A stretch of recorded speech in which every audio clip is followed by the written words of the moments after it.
This is lot 60, that's lot 60. Bridgeport 2J, vertical milling machine, variable speed spindle, 60 to 4200 RPM, R8 spindle taper. It has a 2-axis Acu-Rite 2 digital readout. They are both working. Here's the Y-axis. Can you zoom in on that? And the X-axis. This machine is also equipped down here with a servo variable speed power table feed. Rapid button. Slow down.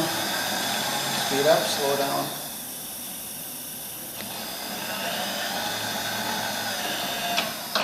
Reverse.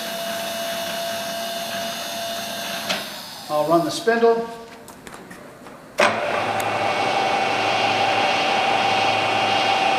Variable speed.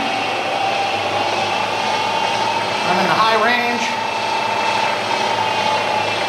Power quill feed is working.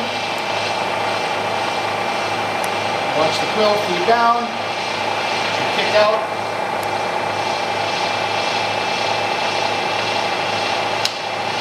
Kicks out.